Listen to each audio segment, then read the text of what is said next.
दूसरे विश्व युद्ध में यूनाइटेड किंगडम आर्मी की भूमिका। आज के एपिसोड में आपका स्वागत है। इस छोटी सी यात्रा में हम दूसरे विश्व युद्ध के दौरान यूनाइटेड किंगडम आर्मी की शानदार भूमिका के बारे में जानेंगे। ये एक ऐसा चैप्टर है जो हिम्मत, धीरज और ऐतिहासिक मोड़ से भरा है।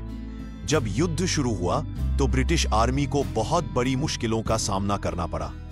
जैसे ही नाजी जर्मनी ने पूरे यूरोप में अपनी पकड़ बनाई, ब्रिटेन लगभग अकेला खड़ा था। फ्रांस की लड़ाई के दौरान ब्रिटिश सेना ने जमकर लड़ाई लड़ी, लेकिन जल्द ही वे डनकर्क के बीच पर घिर गए।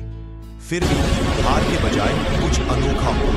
नेवी के जहाजों, मछली पकड़ने वाली नावों और यहां तक कि छोटे आम जहाजों का इस्तेमाल करके एक बड़े पैमाने पर लोगों को निकालने की कोशिश में 300,000 से ज्यादा फंसे हुए सैनिकों को बचाया गया। बचने का यह पल पूरे देश के लिए उम्मीद, हिम्मत और एकता की निशानी बन गया।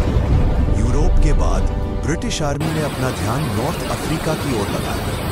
रेगिस्तान की चिलचिलाती धूप में उनका सामना जनरल रोमेल की लीडरशिप में बहुत काबिल अफ्रीका कोर से हुआ।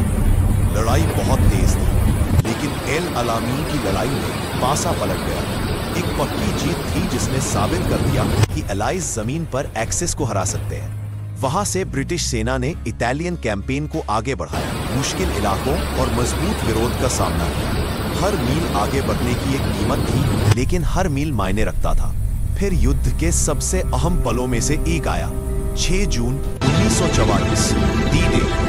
यूनाइटेड किंगडम आर्मी ने अमेरिकी और कनाडाई सेनाओं के साथ मिलकर नॉर्मैंडी के बीच पर हमला करके इतिहास का सबसे बड़ा एम्फिबियस हमला किया। इस हिम्मत वाले ऑपरेशन ने वेस्टर्न फ्रंट को खोल दिया और यूरोप की आजादी की शुरुआत की। युद्ध के आखिर तक ब्रिटिश सैनिकों ने पूरे यूरोप, अफ्रीका और एशिया में लड़ाई लड़ी थी।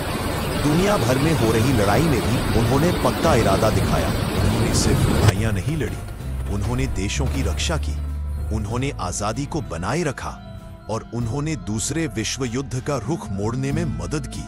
सुनने के लिए धन्यवाद। अगर आपको ये एपिसोड पसंद आया तो इतिहास की और भी दमदार कहानियों के लिए बने रहे। अगली बार तक अपना ख्याल रखें।